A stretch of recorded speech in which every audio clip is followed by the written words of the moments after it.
Amerika Serikat berhasil menyeret Ukraina ke meja perundingan untuk menyetujui kesepakatan gencatan senjata 30 hari yang dibuat oleh Washington. Kini, setelah Ukraina setuju, bola panas ada di Rusia. Rusia berada di posisi dilematis.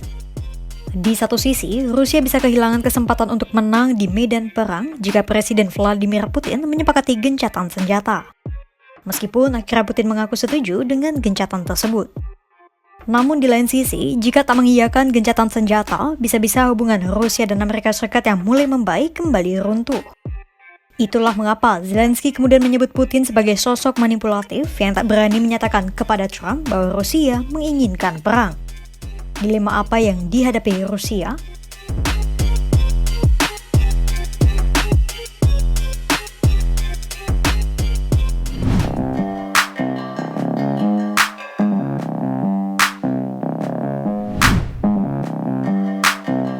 Jadi, pada Selasa 11 Maret 2025 lalu, delegasi Ukraina telah bertemu dengan delegasi Washington di Jeddah, Arab Saudi. Ukraina akhirnya menyetujui kesepakatan gencatan senjata yang disusun oleh Amerika Serikat.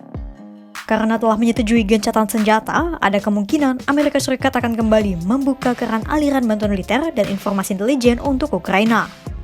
Presiden Ukraina Volodymyr Zelensky menyebut pihak Amerika Serikat telah bersedia untuk mengatur pengawasan dan verifikasi gencatan senjata. Ketika Ukraina telah menyepakati gencatan senjata, kini giliran Rusia yang memberikan tanggapan. Pada Kamis 13 Maret 2025, Presiden Rusia Vladimir Putin mengucapkan terima kasih kepada Presiden Amerika Serikat Donald Trump atas perhatian yang besar terhadap perang Rusia dan Ukraina. Beberapa kali Putin menegaskan bahwa dirinya setuju dengan ide menyelesaikan perang dan menghentikan permusuhan lewat gencatan senjata.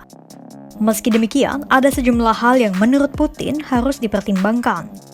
Mulai dari skema pembagian tanah saat gencatan senjata hingga kepastian bahwa Ukraina tak akan mengkonsolidasi kembali militernya selama 30 hari gencatan senjata.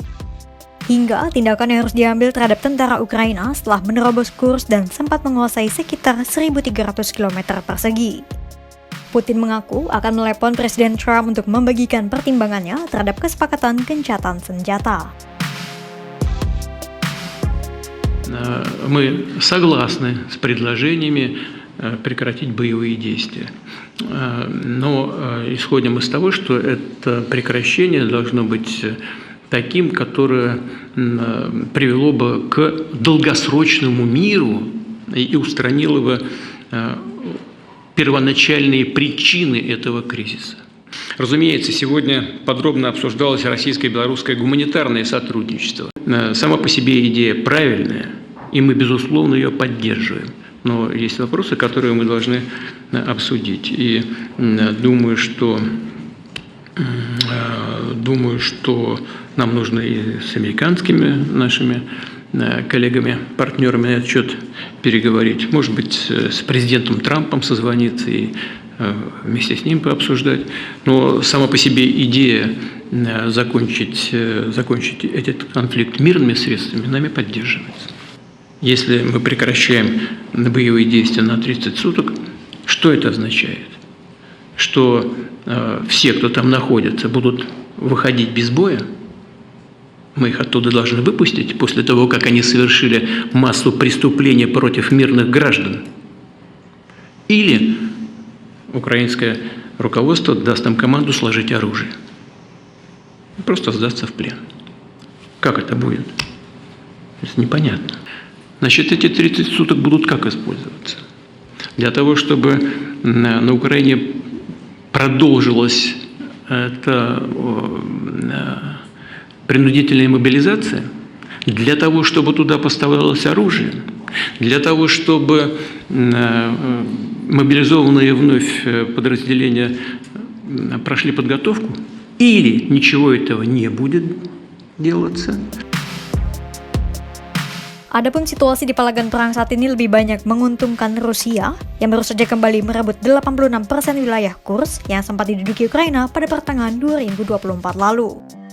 Sebelumnya, Ukraina menduduki sekitar 1.300 km persegi wilayah.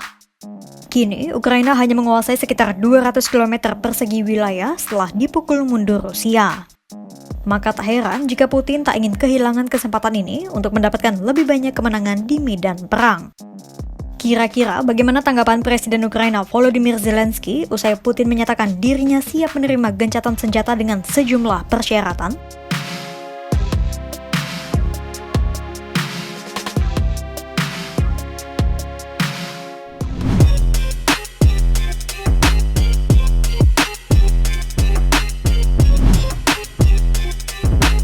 Zelensky mengaku dirinya sudah menebak respons apa yang akan diberikan Putin. Menurut Zelensky, Putin kembali melemparkan pernyataan manipulatif seperti biasanya. Zelensky menilai Putin pada prinsipnya masih ingin melanjutkan perang, namun sungkan untuk menyatakan terang-terangan di depan Presiden Trump. Pasalnya, jika Putin menolak gencatan senjata, bisa-bisa hubungannya dengan Amerika Serikat yang mulai menghangat kembali dingin.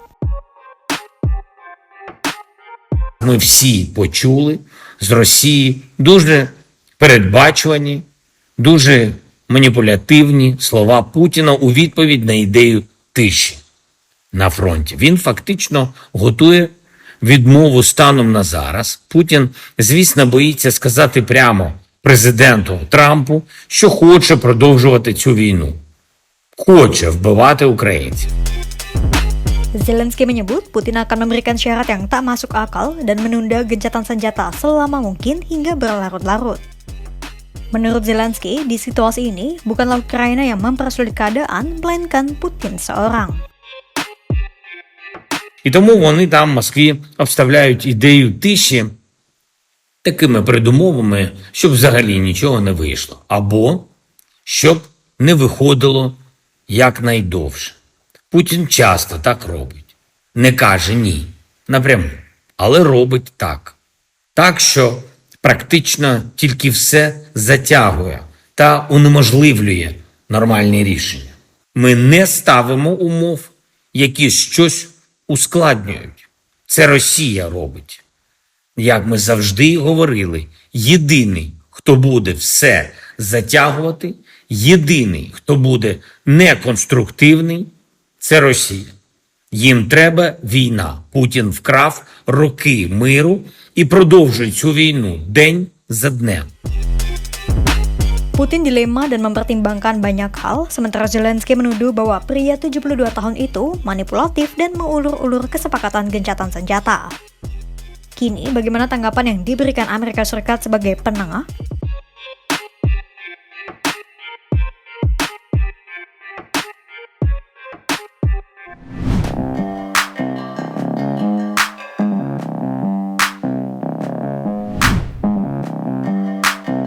Pemerintahan Trump membuat ancaman terselubung yang mengindikasikan bahwa Washington akan menjatuhkan sanksi baru kepada Rusia jika Moskwa tak mau terlibat dalam upaya perdamaian. Menteri Keuangan Amerika Serikat Scott Bessent menyebut Trump akan memberikan tekanan maksimum kepada kedua belah pihak. Mulai dari sanksi skala tertinggi untuk Rusia hingga menahan miliaran dolar Amerika Serikat bantuan militer untuk Ukraina. Meski demikian, Trump menyebut dirinya terbuka untuk berbincang langsung dengan Putin dan menyelaraskan prinsip-prinsip dalam perundingan damai. Berkali-kali Trump menegaskan tujuannya menghentikan perang hanya satu, yakni menghentikan bertambahnya jumlah kematian dalam perang.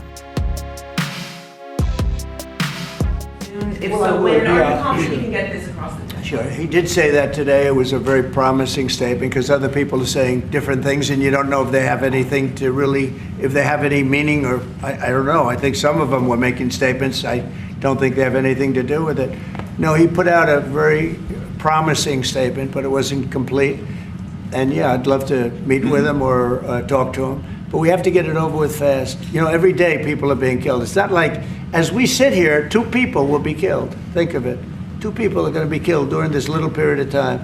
Thousands of people a week are dying. So we really don't have very much time. We have to make this fast.